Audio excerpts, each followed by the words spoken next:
Shalom, shalom, shalom. Giving all praises to Yahweh, Ba'ashem, Yahushai, Ba'ashem, Kakodash. Giving double honors to all the elders and the apostles of Great Millstone who taught us this 100% truth. And to all the sincere elect out there, keep pushing, keep on fighting. Yeah, and we can see, we're going to get today, as we can see, the prophecies unraveling nicely. So we're going to get into some of the prophecies, Lord willing. So we can open up with Luke 21, Luke chapters 21, and read from around about 25. Right, so this is Luke 21 and verse 25. It says here, "And there shall be signs in the sun, and in the moon, and in the stars, and upon the earth distress of nations." Yeah, talking about signs, and we're seeing signs in the sun, because when you look into the atmosphere, past the ozone layer, what they call it, the Van Allen belt, or the firmaments. In Genesis, it talks about the firmaments. A lot of these things are there, placed there as a sign for us. You know what I mean? Because you hear about the lunar eclipse, they all have meanings to them. Solar eclipse, lunar eclipse, they all have different meanings. Blood moons, just to name a few, right? Yeah, carry on. This is Luke 21 and verse 25. It says, "And there shall be signs in the sun, and in the moon, and in the stars, and upon the earth distress of nations." Yeah, and we're seeing that now, distress of nations, which that started, you know, the wars, and we're no longer in rumors of wars, right? It's wars taking place, so-called proxy wars. You got proxy wars, you got nations rising up against nations. That's war. That's wars. So we're past the stage of rumors of wars. Ukraine, Russia, India, Pakistan. That came forward, right? And that kind of went under the radar a little bit. Yeah. But just to name a few of the things that are here written in red letters, Yahushua spoke of them. Said that he was talking to his apostles, his disciples, forewarning them going into the prophecies. Oh, another one of the signs is what we've been seeing. You know, it's picking up momentum. The Chariots. Yeah. What did we speak about last week? Oh, during camp. Last week when we done the sit down, I think it was something to do with as a matter of fact. I like should be on your tablet. Yeah, I want to fact check my own. You know, when you be getting to doing videos and you be moving along, the title of my video last week, our video, "The Lord is destroying the fugitives." And another one, "The Lord's hand is not shortened that it cannot save." And throughout the weeks, couple of weeks before that, I was talking about how the UFOs be mobilizing. So they are mobilizing, but Yahweh Yahushai's Chariots, otherwise known as UAPs, or UFOs, which they're identified to us, but they're not identified to these people. Which a lot of these credible witnesses are coming forward now, classified, right? So-called unclassified, credible witnesses they call them. Which I was just watching a documentary. The Spirit has me go into that a little bit as well, but let's carry on reading because I want to let the scripture speak. Right, so Psalms, Luke 21 and verse 25, "And there shall be signs in the sun, and in the moon, and in the stars, and upon the earth distress of nations, with perplexity, the sea and the waves roaring, men's hearts failing them for fear, and looking after those things which are coming on the earth, for the powers of heaven." Yeah, men's right. So that's future prophecy, but that's taking place now. It's gonna build up momentum. Men's hearts failing them for fear, right? With a lot of these E's, which I've done in the week. I was talking about how the E's, the curse is coming upon them. Lambacking off how the fugitive now is being he's basically being run into the ground. His judgment. He hasn't been sentenced yet, but he's the Most High has removed the hedge from among him. As it says that he's gonna do with Cain eventually. Anybody who deletes Cain for rising up and slaying his brother Abel, who takes vengeance upon Cain, that they shall be avenged sevenfold. So they've been under a hedge, a protection, which now, slowly but surely, the Most High is withdrawing that hedge. Hence why we see the epidemic or the pandemic now of all these drugs that they're under. In the 80s, some of us heard about, well, the generations above us, of the crack cocaine, the crack cocaine pandemic. It was worldwide pandemic. Yeah. Epidemic is a local scare in the area. Pandemic is a worldwide scare, and we was under that, and we was the face of crack. And all the documentaries, every time you turn on the TV, you had Jake, damn bad, shooting up. Yeah. It was exaggerated a bit, but it was real though. They exaggerated it because they wanted to make us the face of that. Yeah. But now that's creeping up on them because now they're the face of fentanyl. Edomites. The Edomites. Edomites now the face of this thing, what they call it, a recreational drug, which I don't know how you can call a drug a recreational drug because people be getting deleted damn bad before they eventually conk out, man. Yeah.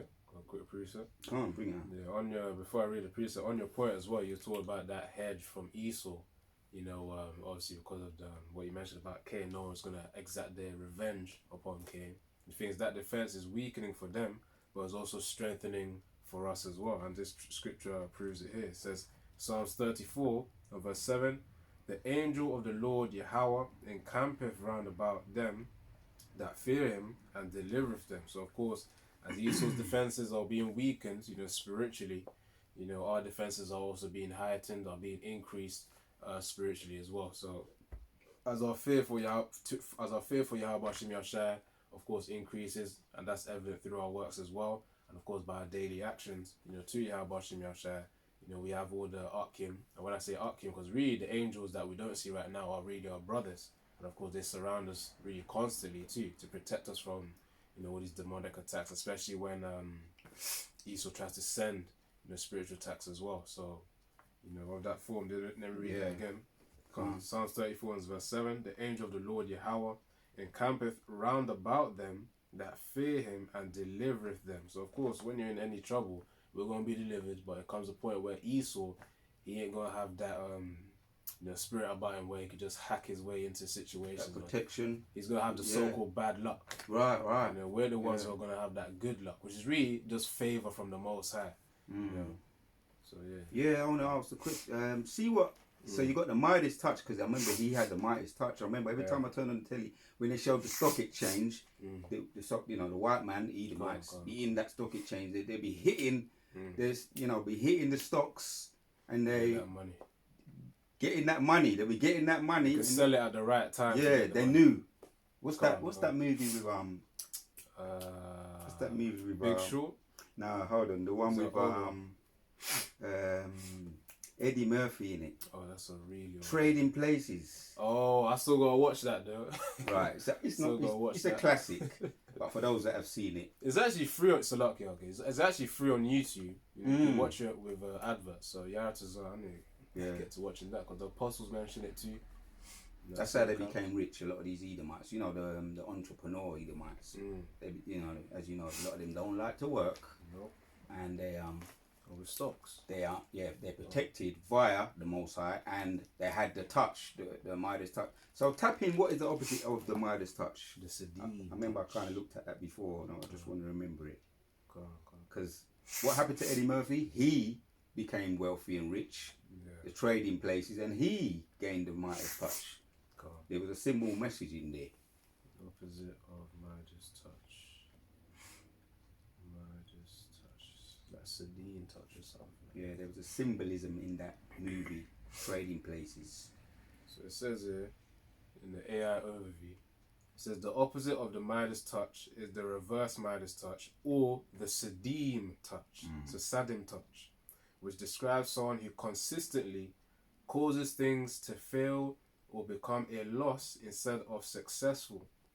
The term tainted touch is also used meaning everything a person touches becomes undesirable. So Sadim touch, reverse Midas touch. That's what they got now. Hence the epidemic now. It's worldwide. The fentanyl, the trank, just to name a few. recreational drugs, spice, you know, because they're there to sound attractive. And he's a known. We done some of the statistics a couple of weeks ago on. We gave the receipts on who the real criminals are in the earth, the real fugitives. Yeah. So now the Most High has withdrawn that hedge of their protection where they can't be brought to justice, and we don't have to do nothing. By the way, right? As we know, we just have to wait upon the Lord. But he's active now. So let's get back to where we were. Yeah, read from around. You can read 26 and then read up to 28. So Luke 21 and verse 26 says, "Men's hearts failing them for fear and for looking after those things which are coming on the earth, for the powers of heaven shall be shaken." Yeah, that's right. Right. The ultimate powers, the ultimate shaking going to take place when Yehoshua returns. With his hosts. Lord, we're going to get some of that, bring out some of that. Because he's otherwise known as the host of armies. La Yahweh Sabata Awaf. Tazaba Awaf in the Hebrew. Lord of hosts. La Yahweh Tazaba Awaf. Lord of hosts, Lord of armies. He's going to return, hence why we're going to get into some of that. Yeah, and also, got a quick precept on that point as well. This is Isaiah 24 verse 20. "The earth shall rail to and fro like a drunkard, and shall be removed like a cottage, and the transgression thereof shall be heavy upon it, and it shall fall and not rise again." And of course, that will be a result of the nuclear missiles being sent, from the other nations, especially Russia and its allies, to Babylon the Great as well, man. So that's going to be part of the shaking. But as you said, the ultimate form is going to be when Yahushua then comes back. Yeah. So this is verse 27. This is Luke 21 and 27.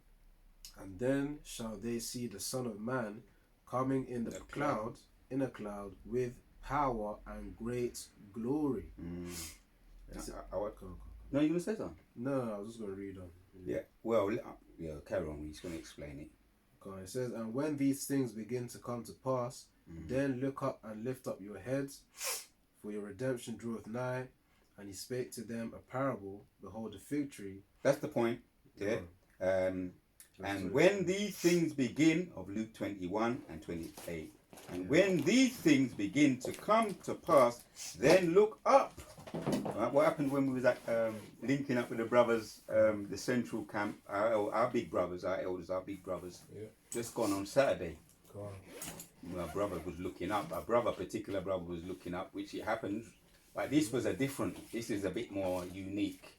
Because it might have been the week before or the week before that, we were sitting there, we was talking about when I came out the house on a Sunday morning, usual tired and drained from the Saturday before. I looked up and there was a fleet of chariots from you couldn't count them, a fleet, and you couldn't see I wanted to stay to count all of them or get the end of it, at least see the last one going past. You couldn't see it. That happened on Saturday gone. And brothers was looking up, and the elders saw it too, because when you check out the elders, our big brothers, Elder Require Crumb and Elder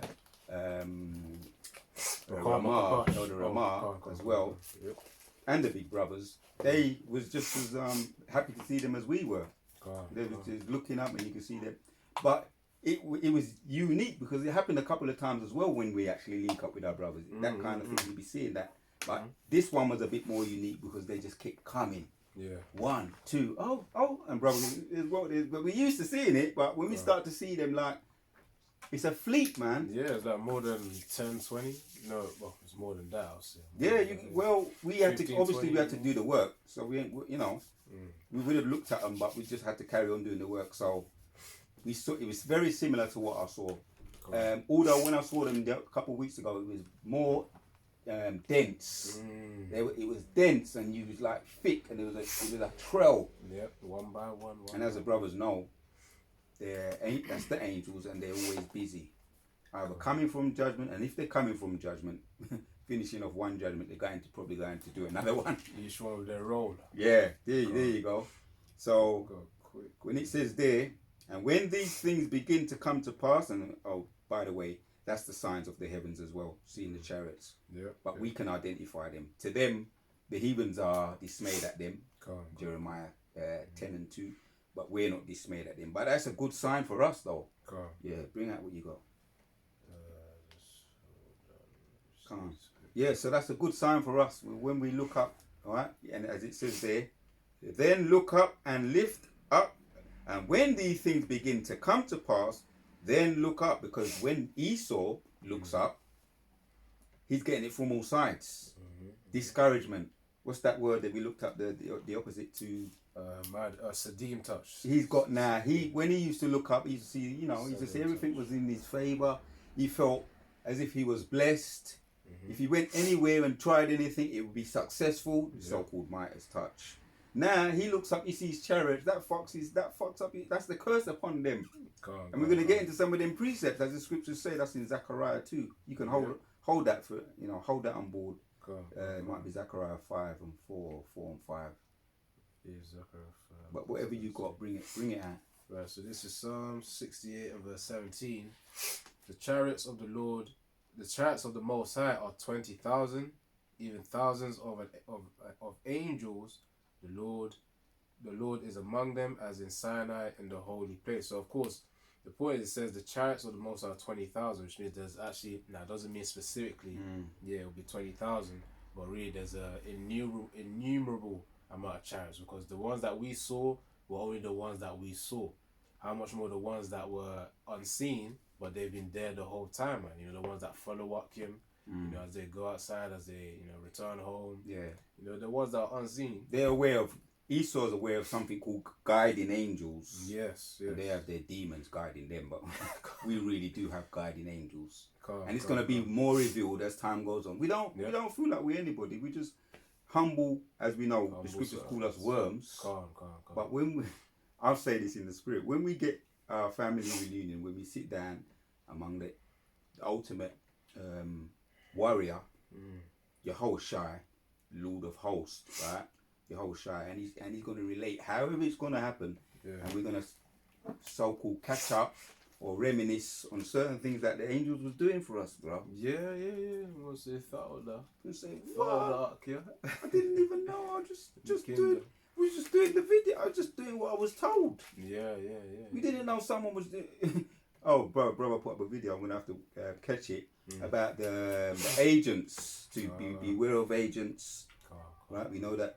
We spoke a little bit, touched on it a little bit on last week, or it might be the week before, about the movie, the Matrix movie. How the agents be morphing.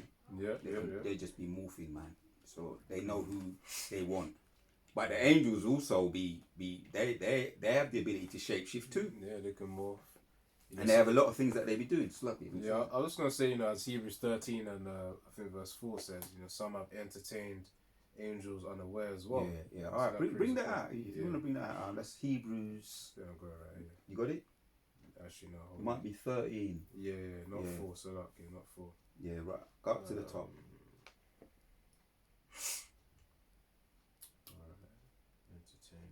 It's around about 1 and 2. Hebrews chapters 3, around about 1 and 2. Oh, true. This is Hebrews 13 and 2.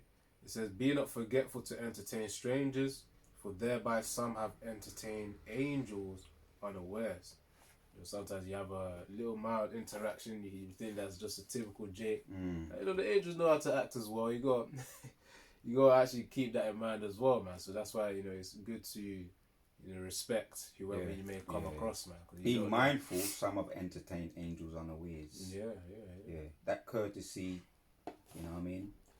As you say, in your daily, you just going, from your work or just moving around in town.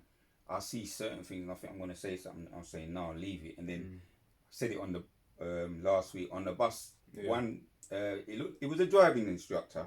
Or driving, the driver of the bus came up, and the way he spoke to it was around that Halloween time. Spoke to them little juvenile Edomite delinquents. He just said, something happened on the bus, a little bit of drama. He said, 1, 2, 3, out. Judah's authority kicked in. That's true. He said it with that. He said it with that authority. 1, 2, 3, out. They thought they was going to be able to sweet talk their way out of it. Nah. The demons had to go. And he had that look, that some of them, they got them kind of eyes Hard as well. faces, Yeah, they're hard stone-like faces. Can't. He said it again, and there was no debate, and they got Yeah. off the bus, man. Hurt. Yeah. But that goes back to their hedges being removed from them. If Jake would have done that in the 50s, lately in the 40s, you heard about what happened with the black rosewood. Yeah. Black, what is it? Yeah, Tulsa, the Black Wall Street. Oh, calm. A whole village, the Black Wall Street, the business that Jake was setting up, was lynched because of an allegation. Okay. And just to mention, there's others as well. Rosewood, a couple of others as well. Yeah. So, Jake tried to rise you got up. something you're holding? Calm. This is Zechariah 5 and verse. I'll start from verse 1. It says, "Then I turned and lifted up my eyes and looked, and behold, a flying roll," which is a chariot, by the way. It says, and the chariot is a so-called, UFO, so-called unidentified flying object. Obviously, it's IFO for us, identified flying objects. Or as Esau replaced it with UAPs, unidentified anomalous phenomenon. They call them that, right? But behind the scenes, the astronauts and the pilots, they call them angels. Oh. Either orbs or angels. You can look that up, fact check that for those out there. You should know some stuff there. Yeah. On the left hand side. So they say that for us, as if what does it mean? Unidentified flying, as if they don't know what they are. Yeah. The astronauts and the elites, the higher uppers, they know what they are. Hence why they got Nero there pushing this Space Army. The Space Army, Space Force. right over here with Keir Starmer. They all all linked in with each other. Babylon, the mother of Babylon. Yeah. Babylon, America, and you got the mother of Babylon over here, Europe, or the bottomless pit. But the bottomless pit they describe in Revelations chapters 20, described as a bottomless pit. But they gave birth to Babylon, which is otherwise known as America.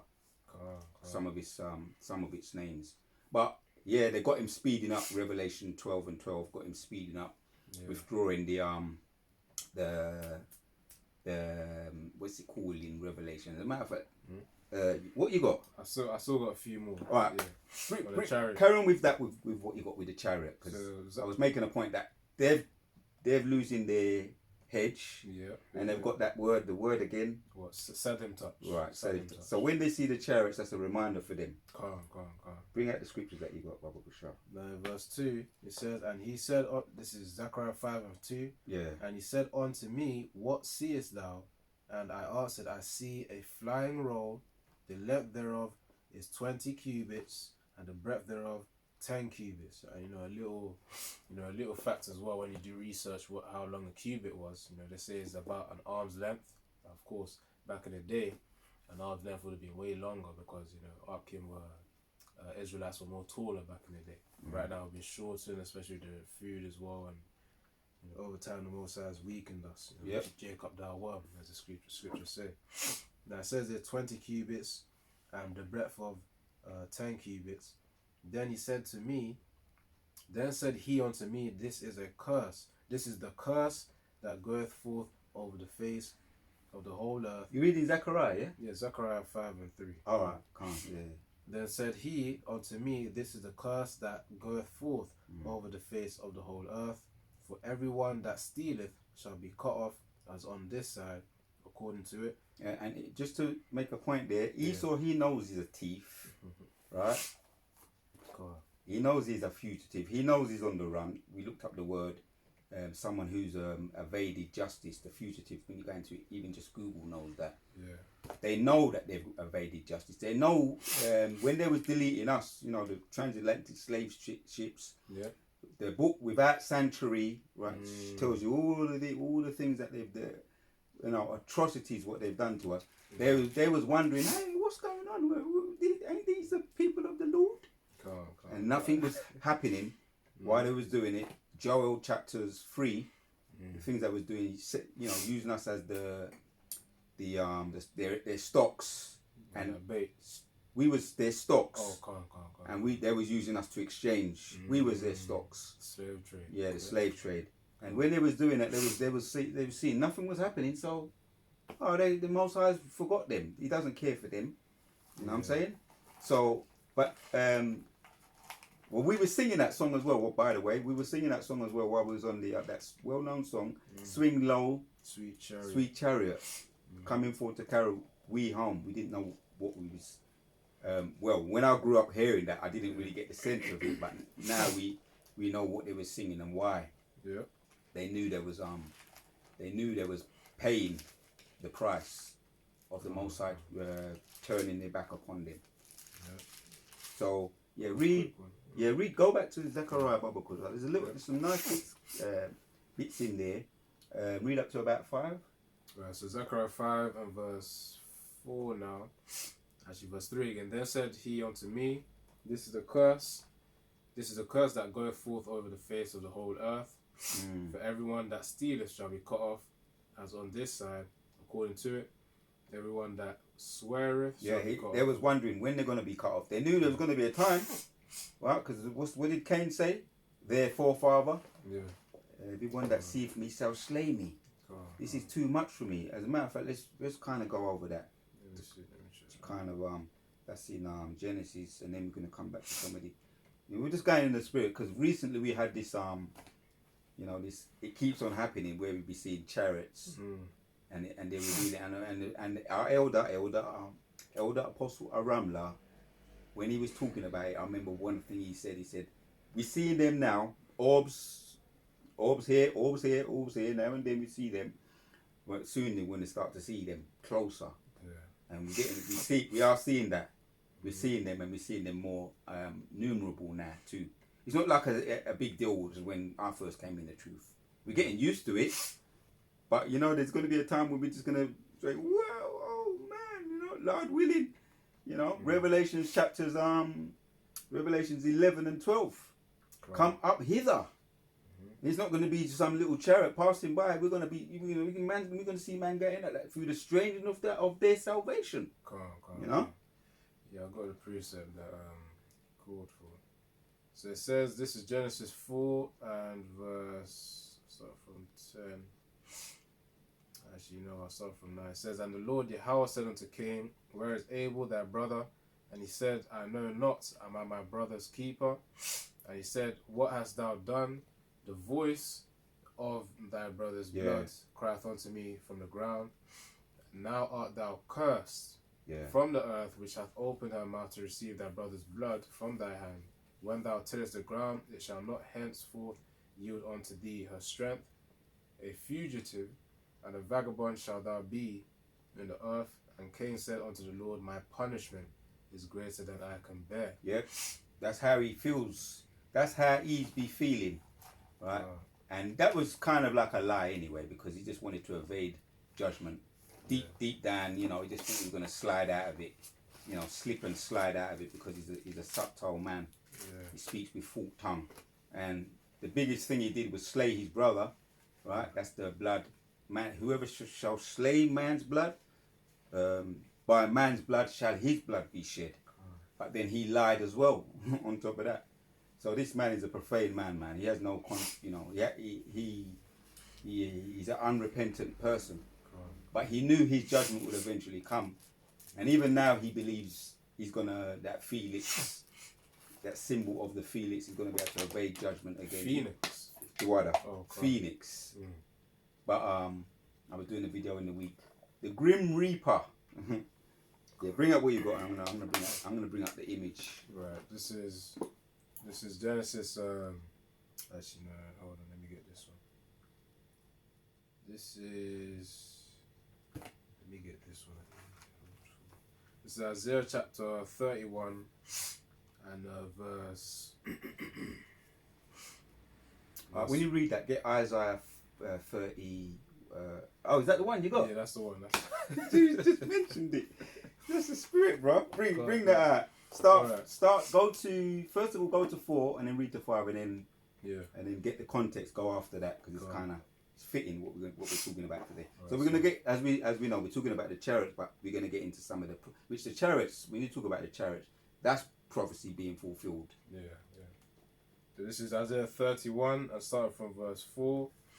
It says, "For thus hath the Lord Yahweh spoken unto me, like as the lion and the young lion roaring on his prey. Yeah. When a multitude of shepherds is called forth A young against lion when he's hungry, well, that thing is just there's no stopping, there's no bartering, there's no redirecting that lion because it's hungry. And if you've seen any of the documentaries of when lions are about to mate with their and the mate, the she lion has cubs. Yeah. You said yeah. What you? No, I'm listening. Okay, I'm listening.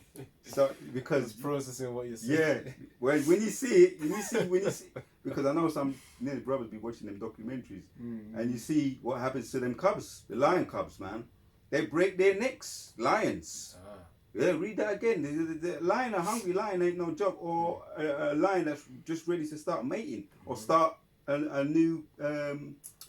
I think they call it tribe. Tribe. Yeah, a lion tribe. A lion tribe. As a matter of fact, I want to look up the word. Just a lion group. Yeah, I know lion is a cubs. Calm. It's not it's cubs. Yeah. I think it might be pride, isn't it? What, lion pride. Lion pride. So look, yeah, just fact check it. Let me check it. So lion group.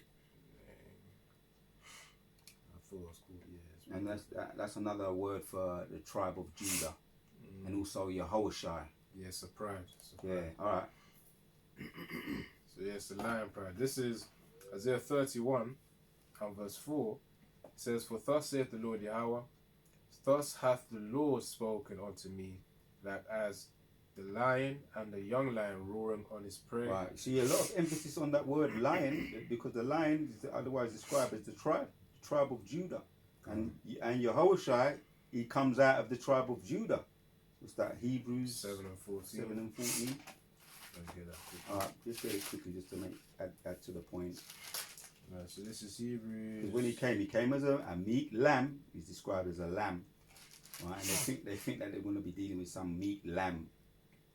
They dealt with a meat lamb, and we got rid of that. That's how Esau likes to be getting down.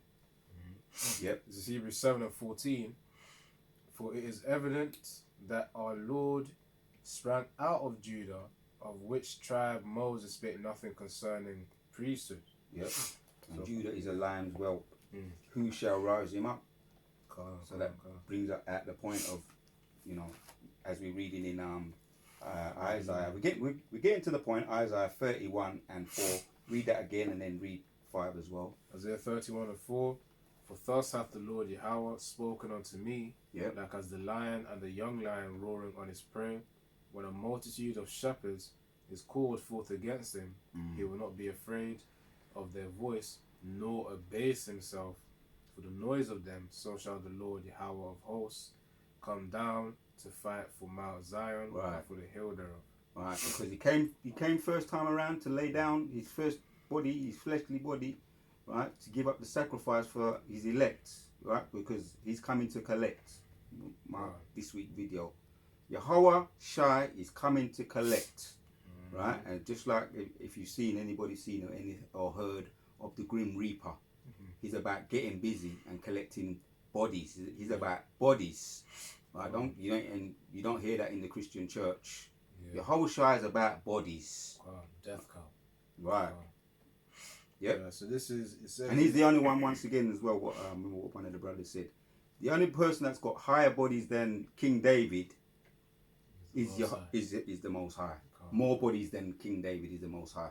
Yeah. But when Yehoshua returns, right, we're going to once again the family reunion. We're going to sit down and we're going to reminisce in the kingdom, and we're going to get all the nitty gritty details, catching up on the times when he intervened or via his angels. He sent his angels to go and do that. Bodies here. It was about bodies, man. You know what I'm saying? When he was sending out his angels, a lot of the time it was about bodies, about judgment. What the scriptures say, the Most High is angry with the wicked every day. Yeah. Every day does he bring his judgment to light. What do you think that's talking about? True. Is that Zephaniah? I ain't brought that out for a little while, but let's bring out some of these some of my favourite precepts. We let the scriptures speak. So let me find the image as well. One of my favourite images. When I put it into what we're talking about, let me find it. The Grim Reaper. Yeah, the Grim Reaper. I don't want to bring up that one. When you see that, I'm going to show another one because I want that's the cartoon one. Right, but when you see that, right, that's that, like a what does it represent? It represents death. Right. Anytime you see a skull head, it represents death. But I'm going to show this one. Anytime you see a skull head, but this one is a little bit more mysterious. See, I've got it over there. Look. Oh, okay. A bit more mysterious. You can't see no faces. Yeah. So an angel can come. The scriptures talk about the Most High is terrible, right? When he sends his angel of angel of death come to delete, right? An angel can appear to us, all nice, as you say. We could meet them and we'd be polite to them. They'd be polite to us. Yeah. But when they come in to collect, you ease, right? They know how to. They can make you what's the word? They can make you tremble to death, or make your heart faint. Yeah. That's what the scripture. Going back to what the chariots be doing, Because that walketh in the earth, when that goes to and fro. So this is Isaiah 31, verse 4 again. What did you want to do? Yeah, do your thing. Isaiah 31, verse 4. For thus hath the Lord Yahweh spoken unto me, like as a lion and a young lion roaring on his prey. When a multitude of shepherds is called forth against him, he will not be afraid of their voice, nor abase himself for the noise of them. So shall the Lord Yahweh. Because he's getting busy, right? When you prepare to get busy, or when you see a lion prepared to pounce, it be up on its toes, and it be walking. A little gradually. It be just getting ready to pounce. This is how it's describing here with Yahushua. Yeah. Yep. He won't abase himself, so he's gonna go all out with that destruction of Esau, man. Getting ready. In the spirit, that's what's happening now. Come on. Yeah. Where it says, "Nor abase himself for the noise of them, so shall the Lord of hosts come up down to fight for Mount Zion, for the hill thereof. As birds flying, so will the Lord of hosts defend Jerusalem. Defending also, he will deliver it, and passing over, he will preserve." Right, so back up that one. We don't got to get it, but Second Malachi 5:19 talks about Jerusalem as a people before it is a place. So, Second Maccabees. Yeah, you don't got to get it, and the Spirit might want you to bring it out, but I've got another proof. You got the idea. So when we see chariots, UAPs, what they call them, but they know they're the angels. Yeah. They know the elites know, and the astronauts know, and the pilots know. They keep their speaking code among themselves, right? Hence why they got, as you say, the Project Blue Beam. Yeah. They got there's no deception. James, hold on, what's the name of that telescope? The Hobbs telescope. Yeah, all these powerful telescopes. Go on. So they know, and they're looking, and they also they dabble in the stars too, just like Herod used to. Astrology. King Herod, astrology. So they have a certain time, what they're preparing for. They talk about what's that? What's that one? They're recently talking about this Delta something that's approaching Earth. Oh, one of them. They say it's an asteroid. Go on. But some who are really looking at it saying it's not an asteroid, man. And look at it, says details on there. Yeah. And it goes back to their, as you say, they're shaking right now, man. Yeah. You know. That's true. They're they're astronauts, they're pilots. Yeah. They're shaking right now. So this is Nahum 1, starting from verse 1 to verse 3. The burden of Nineveh, the book of the vision of Nahum the Elkoshite. It says, the Most High is jealous, and the Lord Yahweh revengeth. The Lord Yahweh revengeth and is furious, the Lord will take vengeance on his adversaries, and he reserveth wrath for his enemies. And of course, we know the enemies of Yahweh Shem Yashai, of course, being the enemies of also of Israel, is mentioned within Psalms 83 as well. You know, the whole list of them from Edomites, Ishmaelites, you know, and these other heathen nations, of which we're going to get. But really, Yahweh Shem Yashai going to execute his revenge, you know, their revenge on these heathens.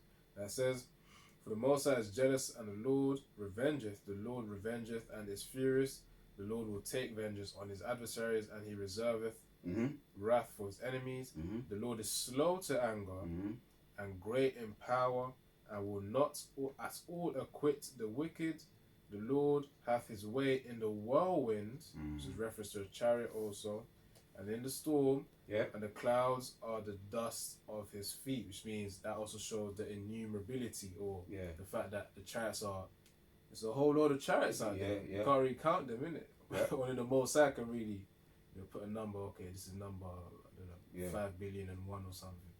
Numerous, right? Almost to infinity. Well, to infinity. Because they could create more chariots, more chariots. And you can't pigeonhole chariots, right? They can shapeshift. There's examples of. I'll be watching some of my favorite documentaries to watch. The UFOs and the classified, you know, them type of the ancient aliens, so-called. They call them aliens. But there was an incident where the Russian army was under siege. There was you had the soldiers, young soldiers, full of beans and confident, as the scriptures say, that the mighty men shall cry like women. Right, this is what was happening when they was in the midst of. They saw these, what they call them, lights. They couldn't identify them, but they were surrounded, and they started to hear voices. It reminds me of is it 2 Kings when the eyes of the Elisha was opened. 6 and 16. Yeah, and he said there are more than with us than that are with them. Yeah. But the enemy, right, the Assyrian army, were led into confusion. They blinded them and led them out of the city and just bugged out. Get out of here, you know. Keep it moving. Leave my prophets alone. Yeah. But that's what happened. There's modern days of examples of that. We talk about this was written in the scriptures. There's modern day examples of that. Future videos I'm going to do, but I'm just saying this is what the Russian army. But a lot of them, it happened in the 90s, the 20s. We can even go back to the 40s, Battle of Los Angeles. I'm going to see what Jack BT has to say about that. See what Chat GBT has to say about that. But in this one was in the 90s. The Russian army they said they was hearing voices, all different types of voices, like different languages, and it was so close to us. It was like it was whispering in our ears. And one top soldier, he said he was well schooled, very competent, he had a high rank. Yeah. He bugged out. Him and his mate bugged out, and he literally, one of his mates just fainted because they didn't know where the sound was coming from, whether to run or to hide. Was it the enemy? They were thrown under confusion. This is a documentary. But the way you be sitting there watching it, if it was none the wiser, it's just one of them documentaries about aliens again. It's just entertainment. You know, you can imagine how people be looking at it. We know what's going on. We know what's going on behind the scenes. Yeah. So it makes it real to us. So I'm gonna look at what because I'm gonna eventually slide over to ChatGPT. But then I've already looked at it. Battle of Los Angeles occurred, right, when you're looking, just tap it in to ChatGPT. Occurred during the night of February 2025, 1942. It was a rumored enemy attack, anti-aircraft artillery barrage over Los Angeles. By the way, there's a movie on it. If you just tap on, for the brothers that are into the movies. What is it? The movie stations on YouTube, maybe? I don't know if it's on YouTube. Let me all them kind of, you know, the things that the feeds that they have now. Streaming platform. Right. So it was rumored enemy attack, anti-aircraft artillery barrage over Los Angeles, California during World War II. Just a few months after the attack on Pearl Harbor.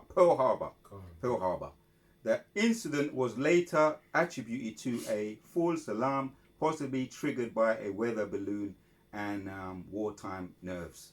Yeah. Wartime nerves, yeah. What they call it, post-traumatic stress syndrome. They try to ship that on the and they do that a lot with the soldiers. They try to say, yeah, you're overworked, you're stressed. You know what I mean? You're overstressed with all the dead bodies that people be seeing. Yeah.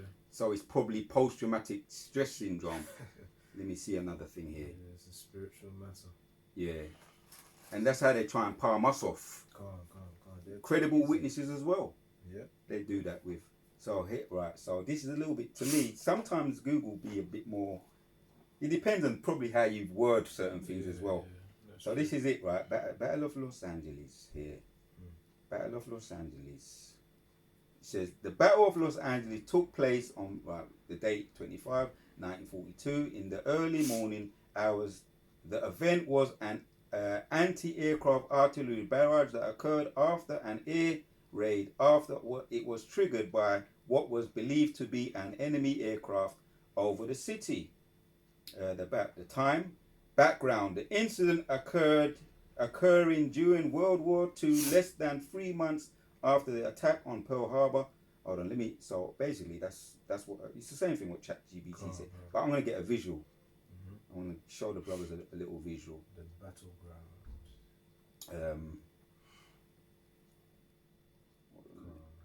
Let me see what it's happening. Battle of Los Angeles. Show the brothers a visual. You can make this up. Battle of Los Angeles. Right? There you go. Chariot King? Yep. What they're trying to shoot down there in the image, it's basically saying the same thing what I just said. Oh, okay. But 942. no, you go to images. Right They made the movie, and they made the movie look stupid because they made It's 2011 apparently as well. They made the soldiers like they won the so-called UFOs. They made them win. Oh, calm. Battle of Los Angeles. Lost it. So go to images. So they made the Chariots win. In the movie. Okay. That's how Esau be lying, isn't it? There they go. All the artillery they fired at it, their tanks and all their specific artillery power, and it just phased through what they eventually come to the conclusion and said, let's just say it was a balloon. But if it was a balloon, they would have shot it down. Yeah. An air balloon, a giant air balloon. Quick one. That's what they came up with. God, that's so much more stuff. This is So let's hit the precepts now. This ain't gonna be a long video. Point done, mate. Yeah, man. You know, but bring out the what you got. Yeah, this is Ezekiel chapter 1, and I'll say from verse 20. In terms of how the angels control the chariots, that's why they move in such an absurd way, or supposedly in Esau's eyes. They move stealthily, and it doesn't make sense how they move. Yeah, because it's like there's no speed limit. Yeah. But it's like the cartoons where you got the cars going at maximum speed, and then all of a sudden it just stops at the stop of a dime. Calm. Yeah. This is Ezekiel 1 and verse 20. It says, "Whithersoever the spirit was to go, and went thither, was their spirit to go, and the wheels were lifted up over against them, for the spirit of the living creatures was in the wheels." So of course the angels that manipulate the chariots are in sync with their spirit. That's how they're able to manipulate. Now it says it to go further, verse 21, Ezekiel 1 and 21.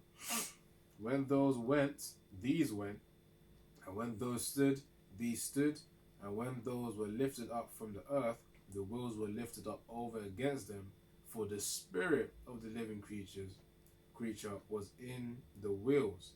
So of course that's how they were able to again manipulate it, man. If they thought of it to go left, it would go left. Yeah. If they thought of it to go up, it would go up. So the point is, it was responsive, man, not like Esau's very mechanical, very robotic. change gears on the car, steering wheel. Yeah. You know, this one is just mind. If you think it, Yeah. that's where it's gonna go. Yeah. So you know, Hakim can get used to that in the kingdom. Yeah. So that's Ezekiel 1:20. And if you wanted whatever you got, bring it out. Let me bring out this one as well. Yeah. Because you can't pigeonhole the Most High's creation, man. Right? He's given us creation, the birds, the bees, right? The carnal creation, the things that we are tangible, right? You know, furniture, technology. Technology is always increasing. That's the scripture in it in Daniel. Yeah, knowledge shall increase. 12:4 knowledge. Yeah, and that's becoming. There's levels to that, but it's things that he's made for him, right? And his elect. Because you got the elements, or you got the thing where they call it the elements, the 12, is it how many elements? Oh, the periodic periodic table. They're the tangible elements. There's others. Yeah. We're going to get privy to, Lord willing, with those men, we're the hopefully elect, Lord willing, we're going to be privy to the intangibles. Yeah. Which there's sometimes there's sometimes you might call it, what do you call it? Sometimes when brothers have visions and stuff, they don't really, or premonitions. That's an intangible, so-called glitch in the matrix, which is spirit. Is the spirit. Yeah, sometimes I can tell you some stories, Lord willing, in the future. One when I've been in certain places, before I was in the truth, and somebody just had me to say, "Get up, go, leave." That's the spirit. That was an intangible spirit. People, if you go to the doctor and tell them, they put you on medication, man. The spirit of the Lord cannot be pigeonholed. That's where a lot of people don't. That's why a lot of carnal people don't understand the spirit. It's not for them. Yeah, the scripture says. So this is another example of faith, because pertaining to the top of the chariots as well. It will require that fundamental faith in order to be able to. Let me just read this quickly. So, this is Matthew 17 and verse 15. It says, "Lord, have mercy on my son, for he is a lunatic." It says, "And sore vexed, for oft times he falleth into the fire, and oft times he falleth into the fire, and often into the water. And I brought him to thy disciples, that they could not cure him. Then Yahushua answered them and said, O faithless and perverse generation, how long shall I be with you? How long shall I suffer me to allow you? Bring him hither to me." So Yahushua basically said, all right, let me do it, since you lot couldn't do it. Verse 18, "And Yahushua rebuked the devil, and he departed out of him, and the child was cured from that very hour. Then the disciples said to Yahushua apart, and said, Why could not we cast him out? So they asked him, all right, why couldn't we cast out this demon? Modern day term will be seen as an exorcism. Now verse 20, "And Yahushua said unto them, Because of your unbelief, for verily I say unto you, if ye have faith as a grain of mustard seed, ye shall say unto this mountain, Remove hence yonder place, and it shall remove, and nothing shall be impossible unto you. Howbeit this kind goeth not out, but by prayer and fasting." So of course we're given the tools of prayer and fasting, which will aid to help to increase our belief, increase our faith. And of course, as we see those chariots, over there, especially the fleet that we saw last camp as well, that will be faith booster to us. But the point is that we're not really dismayed by these signs, because we know that there are brothers up there of whom are doing the mission, and also at the same time, encouraging us as well, man. Yeah. And they know it as well. They know it as well, because things of the spirit are sensitive to things of the spirit. In fact, let me get that. And they was happy as well, showing that the collaborate, they giving their opinion, if you like, how you say it, like via the spirit. Yeah. The go ahead, the collaboration. We agree with it. It's good to see the collaboration of the camps. Coming together. Collaboration of Ezekiel 37, the dry bones. Not only are we risen up, we're the family. We're collaborating and getting together, Yeah. reuniting now on this side. Of course, yeah. The reuniting is going to take place in the Chariots, but this is where it's starting here now. Yeah. You know, your cousin, you know, we're going to find out cousins and all of that, you know, which really we're all brothers, but some of us are more closer than what we might think. Go on, you know, obviously. And the angels are showing their approval. That's the word I was looking for. Go on. Their approval. That's what we saw when we saw them going over there. Yeah. Going over. It's lucky, bro. Go on. So good. So yeah, obviously that, you know, collaboration of the camps, you know, united in you know, the same doctrine. You know, just to clarify that as well. Yep. You know, as Amos 3:3 says, you know, how can two walk together except they be agreed? So in that doctrine that Yahushua has then given us through our apostles, you know, that's how we then unite through Harachah Kodash, which, by the way, the Holy Harachah Kodash meaning the Holy Spirit. That's just the collection of angels working, you know, for our King. You know, when a certain time comes, you know, you're making a point in a video, and you know, an angel taps you and say, "All right, get this precept out," and then you know, that's Harachah Kodash, that's the Holy Spirit working. How good and the scriptures has come to my mind. Don't forget it though, but how good and how pleasant it is for brothers to dwell together in unity. Come on. You saw the Chariots. That's what they was in so many words. That's what it was saying. Keep it up, brothers, in the spirit. Moving to the east as well. Yeah. But this is 1 Corinthians 2 and verse 15. It says, "But he that is spiritual judgeth all things, yet he himself is judged of no man." It says, verse 16, "For who hath known the mind of the Lord Yahweh, that he may instruct him? But we have the mind of Hamashiach Yahushua." So of course, as we study these scriptures, and of course digest them, you know, through the Holy Spirit, we're able to also teach that doctrine that Yahushua has given us. But the key part I wanted to bring up was, let me read the NLT first. This is 1 Corinthians 2 and 15 again. In the NLT, those who are spiritual can evaluate all things, but they themselves cannot be evaluated by others. It's because those of the world, they have only a certain level of understanding of these things. That's why, you know, even Jake as well. Jake is scared of the Chariots. He's like, what is going on? They think it's little green men or little great aliens. You know, for the certain older brothers as well. E.T. you know, that movie. You know, extraterrestrial. But the thing is, they have a certain low level of understanding. But for us, we're exposed to the scriptures. We're exposed to the truth. Yahushua has opened our minds, you know, broadened our minds to be able to know, all right, it's just your brothers in the chariots. You know, there's no need to be scared. And of course, these are your vehicles of salvation. Man. You know, as it says in Wisdom of Solomon 5. Yeah. It's lucky, bro. You got anything? No, that was it. Well, I agree with that because the reason why is because they have that heathen mindset. And similar with the Edomites, they're out of the temple. They're the profane people. Even of our own people, with the ones with the heathen mindset, they're not privy to the spirit or the intangibles, which the Most High once again is revealing His secrets unto us, His prophets. So let's read some of Psalm 68, read 11, get some of the precepts out of here, and bring out whatever you got. Just to back up the point. So Psalm 68 and verse 11. Yeah. So this is Psalm 68 and verse 11. It says here, "The Lord gave the word, great was the company of those that published it." Right, it's talking, this is directly to the elect. The Most High gave us the word, which going back to Ezekiel once again, which was the breath, right? The breath of life, right?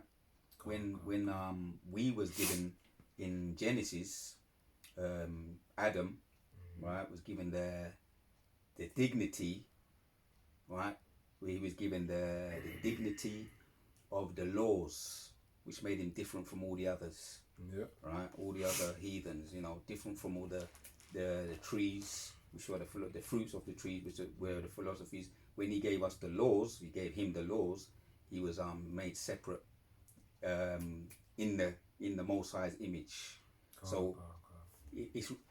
Today is risen us.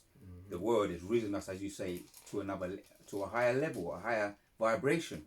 Wisdom. And it's continuing for us to continue to grow in that vibration.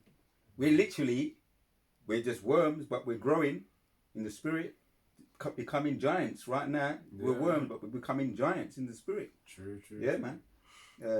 So read that again, and then Right. And then Right. and then bring out what you got then after. Calm. Read that again, boss. Psalm 68 and verse 11 says, "The Lord gave the word, great was the company of those that published it." Yeah. You know, that's why. Yeah. So, No, go on. you know, that's why you see there's a lot of authors. You know, within I say authors. You know, different books from different prophets that wrote within these scriptures, man. And of course, you know, King James version collecting all of that.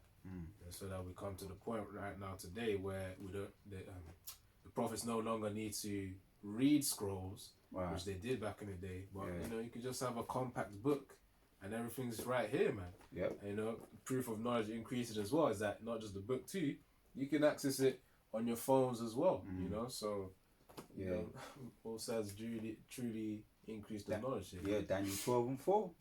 Right. It was hidden from us, and the Most High said, "Seal up the book until the time of the end, and knowledge will increase."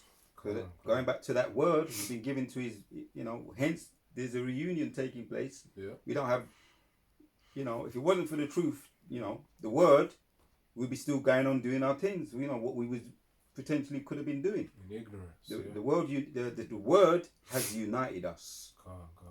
We've got another one as well. Yeah. This is Revelation 11, starting from verse 1. Let's read the first 3 verses. Actually, verse 2. Verse 1 and 2. It says, "And there was given me a reed like unto a rod, and the angel stood, saying, Rise and measure the temple of the Most High, and the altar, and them that worship therein." That reed is really referring to the scriptures. It's a measuring stick. You know, when you research what a reed is, it's used to measure things.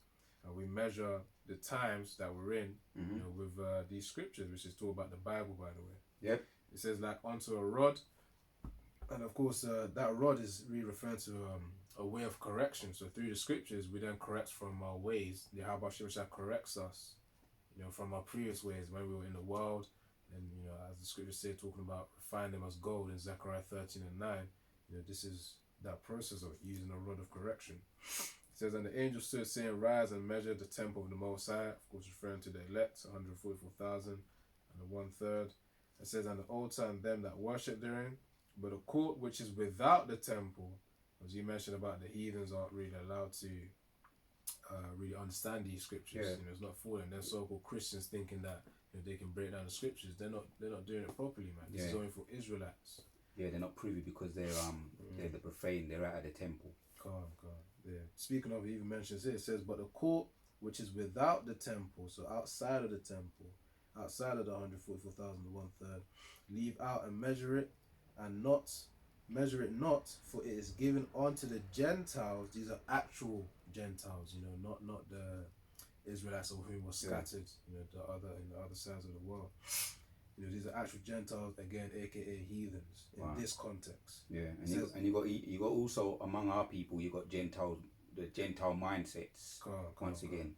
Yeah, so really, they liken themselves as heathens. Right. It says, "And the Holy See shall tread under 40, underfoot 40 and 2 months, man." But the key point is that it says, "Without the temple, measure it not," which means they're not supposed to gain the understanding of these scriptures. Yep. They ain't gonna get it. God. And that's why, as what our elders tell us, if you know they can't get it, just keep them to move on. God. And now he's even stepped up on he's even took it a little bit further. Call the police on them. You know what I mean? You know, which the spirit of the Lord, you know, the angel gonna eventually get them anyway. That's the grim reaper. Yeah. Right, and all you that are still roaming around, you're fugitives. Walk up alone. That's all I see you as. You ain't no Christian, right? In the spirit, you probably got bodies, you know, in the spirit, in previous lives. Right, I look at you. You just one of them. You could be one of those slave catchers, or you could, you know, in the spirit, or we call them harsh taskmasters that just don't want to let them go. You don't want to let them go. You come back now, you're empty-handed now. The fugitive, the Most High is withdrawing the head from you, and the Grim Reaper is hanging over the dark cloud is hanging over your shoulder. Yeah. Because that protection of the fugitive is being withdrawn from you. God, that shows you that the curses are being flipped, man. You know that saying when they say how the tables turn. You know, that really means, you know, Israel, you know, people are suffering through the curses, you so-called Negroes, Latinos, and Native American Indians. You guys are, you know, the Most High's easing up, and of course, eventually you'll come to the point where we reach that perfection. 1 Corinthians 15, you know, the new bodies, then, you know, Esau will be fully experiencing the curses. But even right now, Edomites with them EBT cars over there in America, they're going through the curses right now, man. That's right. That's right. So you're crying on your TikTok videos in your cars. A lot of you ain't got nowhere to go else. You're living in your cars, homeless people, right? So you've been brought all the way down. You've come down with a thump, and you ain't got much more for you to go down. When you really go down is when, as we can see, you're going down now. Once again, is when your whole Shire returns, because he could take you out.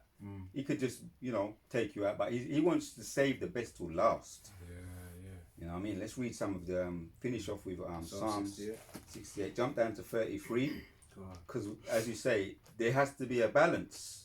A false balance is abomination to the Lord. So as you come down, what happens with the scales? You put a little bit of weight on the scales, that comes up. Right? And yeah, they may be still there a little bit more come up, a little bit more come up. So the curses are shifting over to you, and we're rising up. Most are rising up higher intelligence. You never. That's the thing. That the thought of that drives him mad. I was just watching, observing him. He was there. You know that stupid video that some comedian joined. IUIC? Portraying to join IUIC. just acting the fool. Edomites are just stupid anyway. They're foolish. The scripture done tell us already that he's a profane man, and he's a base man. Right, he used to mumble around, you know, couldn't speak English. We saw the movie The Quest for Fire. They just, all they are is just fools, fumbling and mumbling around. That spirit is coming back on you, Vocab Malone. He was kind of doing an impromptu on that comedian. All he was doing was laughing, like he was just kept laughing. Wait, was it Edomite or was it Edomite? It was an Edomite giving the impression which the elder Apostle Tahar did the video. He put it up, and he was portraying himself to be one of the tribes. And he went to meet ISU. But he was basically, whether he was an Edomite or he wasn't, he was making mockery. I saw it. Because he is a comedian. Yeah. So the only thing that these comedians do, people like, and really, Vocab Malone, you are a comedian as well. That's all I see you as. You're not serious. You could never be a Christian, right? Because you're out of the temple. You're not an Israelite. Some say you may be. But even if you are, you're under the vibration of a heathen, that Christian vibe. You're under that vibration anyway. All he was doing was laughing because he ain't got nothing. He's lost it, man. You've lost. Calm. And you've seen the Chariots as well. But anyway, back to the point, man. Right. So Psalm 60. Basically, I was making a point that they're coming down. Right? All that shucking. Remember, Jake used to be shucking and jiving. Well, that's all they were doing. But the elite, the elite of our people, we're not into that folly. Shucking and driving and shucking and jiving and just there to make jokes and make white people laugh. That's what we were at one point. Now you're the jokers. Yeah, man. The skills are coming up, you see, and you're going down and we're coming up. So this is quick research before I get Psalm 68. It's for, you know, as the scriptures say, man. It says Ecclesiastes 10:6, folly is set in great dignity. And the rich sit in low places. No one takes that idiot seriously. Damn fool. Anyway, Vocab Malone, I'm talking about Vocab. No one takes him seriously. When the elders get him, right? I'm just talking in the script. This is YouTube, so I ain't going to say everything. Of course. When the elders get him, they're going to pass that nigger around, bro. Pass him around. Yeah. Put sauce on him and, you know, all kinds of things. You know what I'm saying? That's why the apostle, you know, said you better pray that he's an Israelite, man. The elders going to get, obviously the elder Tahar, you know, we understand, you know, they have to get the first digs. Or if you're Hoshai, you know, if you, your Hoshai got bigger, better things to do than mess around with him, smile fry anyway. Yes. You know what I mean? But anyway, just making a point, no one takes them people seriously. We're just waiting for we're just waiting upon the Lord now. All the folly that these people be doing. Did you say you had something? Yeah. Oh. One more thing. All right. Yeah. Dignity, folly is set in great dignity. That's the only thing that kept you going. Your lies. You know what I mean? You can't reflect now because the Most High is withdrawing that hedge. That deceitful, convincing lie. You know, you see them. If you ever see them lie in the Christian church, them white people, them you know, Edomite. You ever see them lie? They look right in your eye, with a straight face and tell you, be a lie. They're experts at it. You can't fool me, Vocab Malone. Debates. That's why you see me. I'm not really into them thing there. It's just a time wasting. When I come out of the Christian church, I kind of had a very never had time for that kind of stupidness, man. I've been there and I was into all of that, and I know how they are. I read their body language. Look right in your eye and tell. They'll be on the platform preaching. Yeah, Jake be doing it, but Jake's kind of he's more flamboyant. Jake be wicked though, but they be their arms down the side with a suit and tie on, looking and they be looking their eye and reading and lying. Anyway, straight in your face. Enough said. That's why they call it the border of wickedness, man. Malachi 1 verse 14. But yeah, all these comedians. So look, go on. All these comedians, you know, Drewski and whoever that guy was, when Apostle Tar streamed what Vocab was reacting to. All these comedians, they're really mocking. Because he hasn't got nothing left. That's his last resort, to keep laughing and making mockery. Can't. Speaking of mockery, this is the precept. Galatians 6 and 7. Be not deceived, the Most High is not mocked, for whatsoever man soweth, that shall he also reap. It says, for he that soweth to his flesh shall of the flesh reap corruption, but he that soweth to the Spirit shall of the Spirit reap life everlasting. So, these comedians, Vocab, making a mockery, about him as well. It's like, all right, go ahead, because we got the wisdom of the scriptures, got the knowledge, so we already know what your latter end is going to be. For this mockery and going against the prophets and causing more frustration.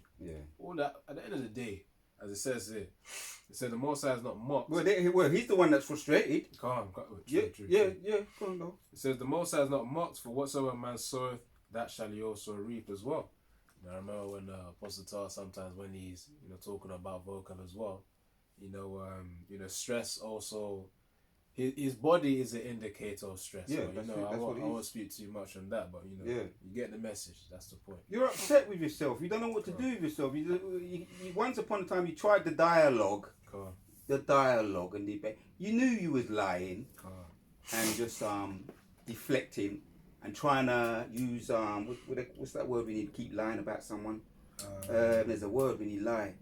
When you lie on someone, you try and defile their character. Lie on their character. That's some manipulation tactic. Yeah, but the word's in the back of my mind. I'm trying to When you try and lie. As a matter of fact, let me ask ChatGPT now. Let me make use of this ChatGPT. Defame? Yeah, slander. That's it. Slander. I don't want to get it. Slander. Yeah, that's what you're all about. Trying to put the T word and put that vibration on us. Yeah. We pass all of that. Are you holding something? No, that's it. We know it's it's counterproductive talking to people like you.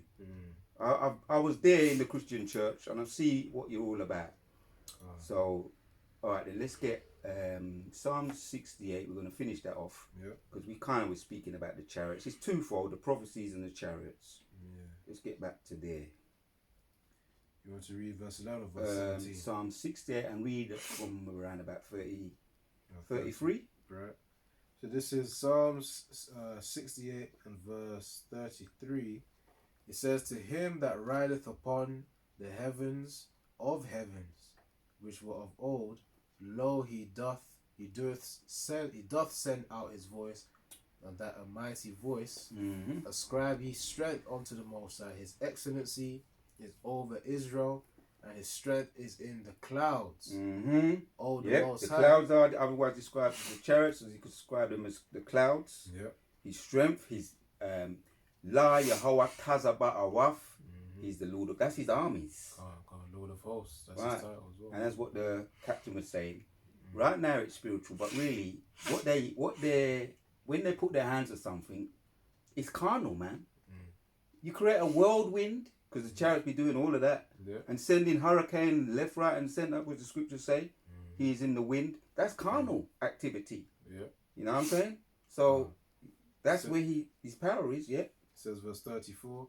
Ascribe ye strength unto the Most High. His excellency is over Israel, and his strength is in the clouds. O the Most High, Thou art terrible out of thy places, thy holy places. The Most High of Israel is he that giveth strength and power unto his people. Yep. Blessed be the Most High. Yeah, sometimes I think to myself, oh, I've got to have to deal with certain things, right? Put up a prayer, and then you leave it with the Most High. Next thing you know, you got the strength to do it. In the spirit, I'm talking in the spirit. Yep. Or I'm gonna do what I got to do. I do video. Maybe I leave it. Next thing you know, you're in front of the computer. Yeah, you're doing it. Spirit breath witness. Well, not breath witness, but rather, the spirit leads you to do it, man. The scriptures say, "Quench not the spirit." That's what happens. So, No, it's true. Have faith, as you say. Faith, man. Faith can give you the strength to do a lot of things that you look back. Yeah. You look back in your individually, collectively. How did I do that? I thought I was only going to be able to do half of what I was going to do in. You have a day set aside to do something. Oh, I'm going to do such and such. Yeah. You doubled it. I'm just saying, generally speaking, just to make a point about the Most High's power, man. When I looked up and saw those chariots, man, boy, I was infused. I was charged up. Yeah. Speaking of faith, got one more. Yeah. This is Romans 22. This is Romans 14, verse 22 to 23. Actually, verse 23 is the key part. So it says, verse 23, and he that doubteth is damned if he eat, because he eateth not of faith. For whatsoever is not of faith is sin. So of course that shows that it's a requirement for us to have that belief, that faith in Yahweh Shemi Shai, and the fact that he's going to be able to make a way when seemingly there isn't any way, man. That's the faith, the belief in things, belief in the unseen, despite, in fact, let me just get that from Hebrews 11. The substance of things hoped for, evidence of things not seen. And then we're gonna got a couple more, then we're gonna close it. Point done made. Yeah. Hebrews 11:1. Now faith is the substance of things hoped for, the evidence of things not seen, man. So we know that the Arkim are surrounding us right now, to be able to make this video as well, to be able to flow in the spirit. Sometimes you think, all right, we're going to get a few precepts in the beginning, but then through the spirit, it's like your whole 1 hour video, the precepts just keep flowing. That's how Harakha Kodash works, man. The substance is that the strength of things hoped for, Yeah. So that's the point there. That's the point. The angels encampeth round about them that feareth him. Yeah. So that's the spirit, as you say. The angels be giving us them precepts, taking us to a certain vibration in life. When you look back, oh, this is what I was, now you're being renewed in the spirit. Yeah. That's another way of saying it. I'm going to bring this one out as well, because something that was said on Saturday. The angels, it's beautiful, right? We see the chariots, and they go over, and it seems ever so. They're so far away, and it's all distant. But let's get this one. Second Maccabees and 10. You want to read it? Yeah, Baba Kushar. Just hit the point here. What verse? From the beginning. 1 second. Let me just give me 1 second, Baba Kushar. Go on. This. Second Maccabees chapters 10, and I think it's around about. We'll start from 25. Alright. Second Maccabees 10, verse 25. Yeah, we'll start with 25. This backs up what you just read in Hebrews 11, actually. It ain't always going to be the expectation and the hope, the faith and the thing we haven't seen. It ain't always going to be about that. Right? We're going to start. Let's read. So Second Maccabees 10 and verse 25. It says, but when he drew near, they that were with Maccabeus turned themselves to pray unto the Most High, and sprinkled earth upon their heads, and girded their loins with sackcloth. Yep. And he fell Sign down. of mourning, as we know. Yep. And he fell down at the foot of the altar, and besought him to be merciful to them, and to be an enemy to their enemies. You can pray that prayer. Go. Right? Enemy to their enemies. Yeah, we can pray that prayer. Be an enemy to my going to work today, and I've got to go and deal with this today. Be an enemy to my enemy, man. Let me just do what I have to do and slide out. So you don't have to rise your voice. Brothers have to deal with certain things. You don't have to rise your voice. You don't have to rise to nothing. No. The more that faith is inside you, it's alive. Also, who else said that? Moses said that. when he was dealing with Sarah. He said, "Stand still and see the salvation of the Lord." Same thing in so many words. Yeah. It says, be an enemy. He prayed, be an enemy to my enemy. Yep, enemy to their enemies and an adversary to their adversaries, as the Lord declareth.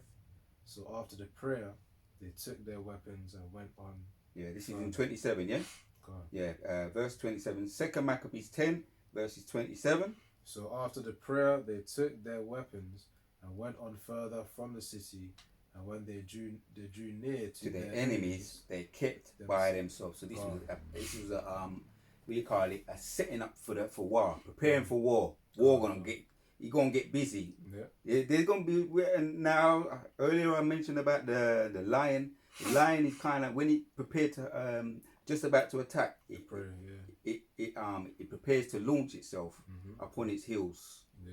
So war don't just go. You don't just walk into war casually. You prepare. Like what he's doing here, your mindset, your physical body. You know, a little while ago, there was always men in Yasharallah, in Israel, fit for war. Fit for war. The typical ones are Manasseh, Gad, and Reuben. Yeah. Fit for war. They're the typical ones that stand out. All of the tribes, but fit for war. There's a mindset to war. Yeah. They were wired for war. The water. Yeah. So, verse this is what Maccabees is talking here. Yeah. Actually, verse 27 says, so after the prayer, they took their weapons and went on further from the city. And when they drew near to their enemies, they kept by themselves. Sometimes you just need to bloody pray, put up a prayer just to go to damn work. Just to go to work or school, you know. Go. Because what kind of things you might have to deal with? The agents that morph, the demons, which you know can jump on your anybody. So it's war. Not that you take any kind of mad, outrageous action. Just pray. This is what's happening. Let me let the scripture speak, man. To me, this is a beautiful. If it was a movie, it'd be beautiful, bro. Yeah. Kind of. It's the Most High's movie. Yeah. Which it is a movie. That's right. It is a movie. With the actors. Yeah. So verse 28, it says, now the sun being newly risen, they joined both together, the one part having together with their virtue, their refuge, also unto the Lord, for a pledge of their success and victory. The other side making their rage leader of their battle. They were setting themselves, getting prepared for this. Because that's what happens, you know. You got the opposition on that side getting all ready, all hyped up, ready. Yeah. You see a little bit of that, a glimpse of it in any of these kind of combat, MMA and boxing. You know, they a lot of the time they be jumping around. Someone asked me, why do they do that? You know, when you jump up and down, it gets your blood flowing, your adrenaline flowing. Yeah. So you can't get. It's unlikely for you to get caught cold. You know, you're just walking and you're not prepared. You know, sometimes they come in all sweaty. They were doing certain things in the changing room, so they're warm and they're not going to get caught. Some people they don't do all of that. They're not prepared for it. Walk in and get caught cold, get knocked out in the first round. Yep. There's a strategy to warfare. And who's the best at it? Yahweh. Just don't tell us. It's a man of war. Exodus.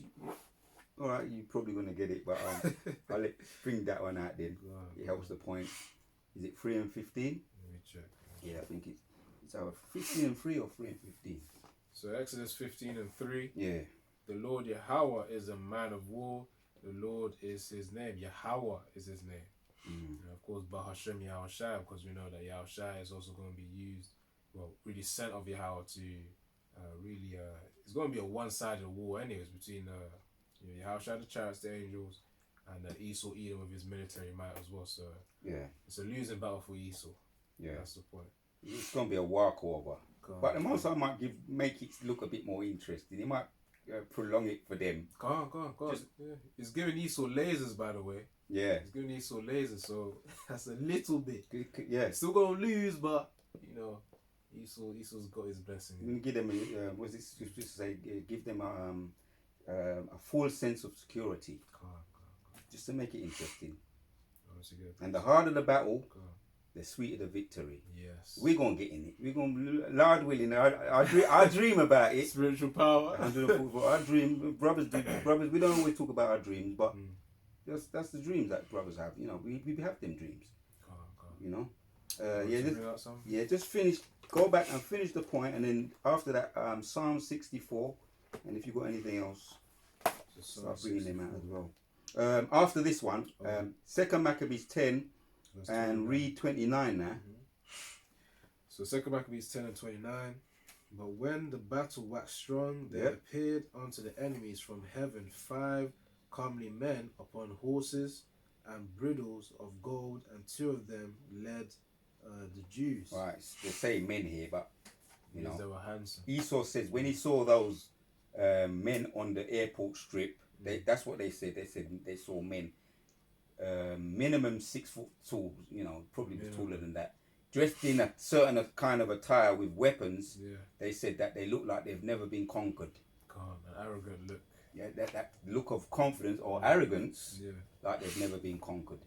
So I'm kind of you get the idea when you read that. These men have never been conquered, man. What they're dressed in. But when the battle waxed strong, you notice how the Most High sometimes what he does. He lets something. He lets it. Linger. Yeah, that's a good word. He can come just at the time at the last moment. Oh yeah, on the edge. Just like in a lot of them typical movies that makes you sit there. What? Save him!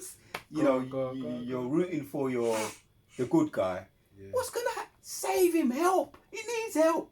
This is how the Most High be getting down sometime. Yeah. Come at the nick of time. That's it. That's the one. That's the word. Oh boy, I'm just getting used to getting understanding of how the Most High be getting. That is what men of war do. Come at the nick of time. They can keep you in suspense sometimes. That's another one too. Yeah, finish off with read it, Bubbles. So 2 Maccabees 10 and verse 30. Now read 29 again, and then read up to 31. Right. You know I like to savor these kind of precepts. I like to savor them, Mark. So just like when you got a nice dinner in front of you, and it's nice. You don't just nyam up the thing and just nyam it, lick it back and go about your business. Nah, man, these are powerful scriptures right here. Take your time. Savor it, bro. Chariots, we see the chariots, but listen, man, chariots, they ain't revealed. Oh, they revealed them. No, they haven't revealed themselves to us yet. It's at a distance. But is that really what they're No, they ain't revealed what they got there, what they're packing yet, bro. Anyway, I'm getting excited. Let the scriptures peek, bro. What they're packing, they ain't revealed it yet, bro. Come on, bro.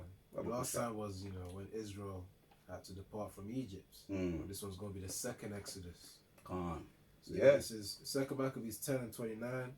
But when the battle waxed strong, there appeared unto the enemies from heaven 5 comely men upon horses with bridles of gold, and 2 of them led the Jews. And what they say when you see your superhero, back in the days of cowboy and Indians, it was a flipping American soldiers.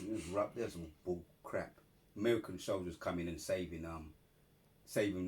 the American the cowboys from the Indians. The American soldiers, the Yankees in Esau's movies, the Yankees come at the nick of time to save their Edomite cowboy from getting burned at the stake by an Indian. Now when you look at it and analyse it, that's all back to front. They ain't the true saviors of the earth. No. It's the tribes, which the Indians are, either the Seminole Indians or the American, Native American Indians, so-called.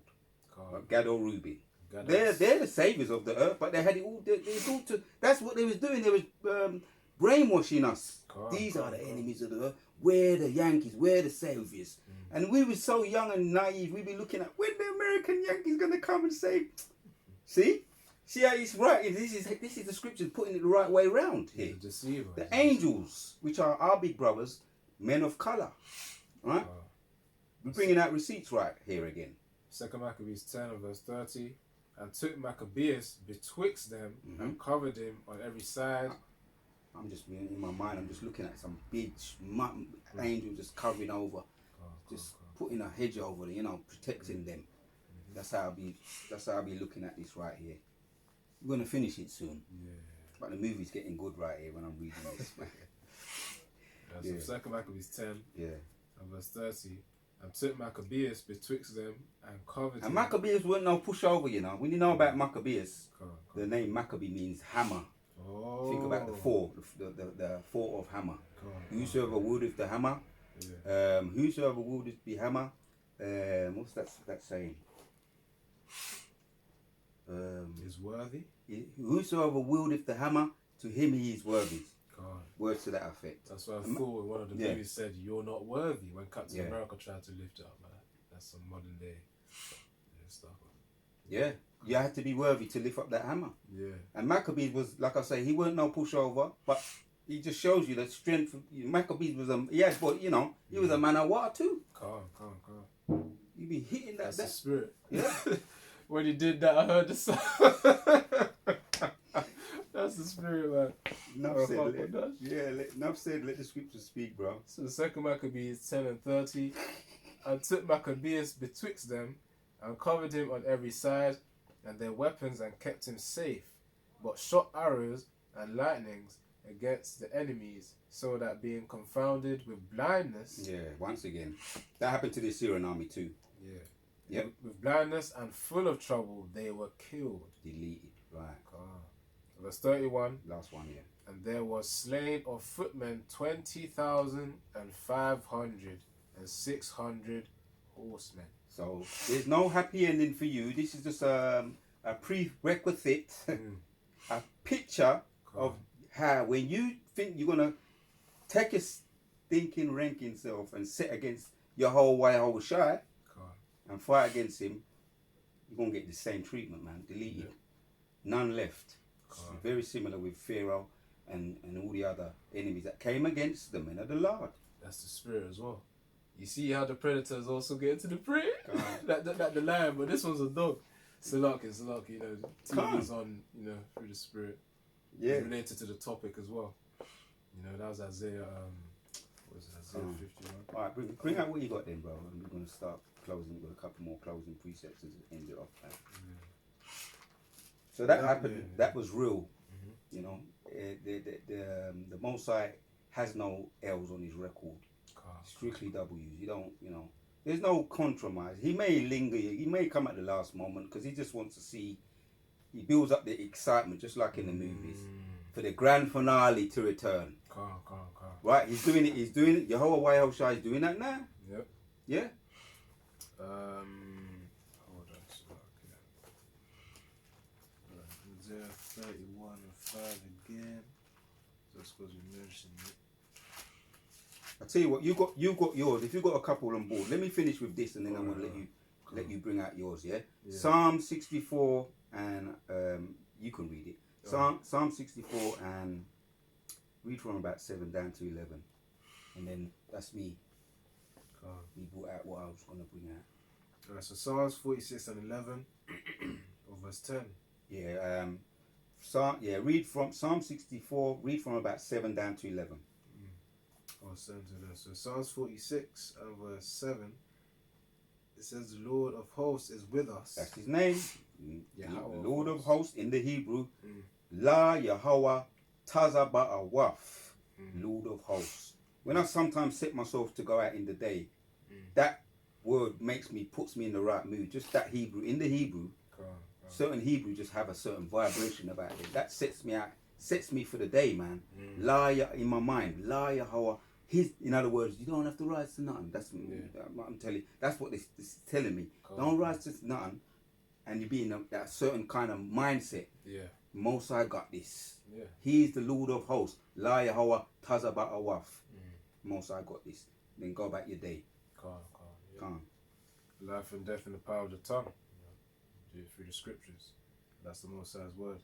So Psalms 46 and 7, "The Lord of hosts is with us. The Most High of Jacob is our refuge. Selah.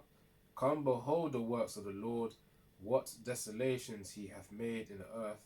He maketh wars to cease unto the end of the earth. He breaketh the bow. Selah. He cutteth the spear in sunder. He burneth the chariot in the fire. And that's going to be Esau's chariots. That's going to be burnt in the fire.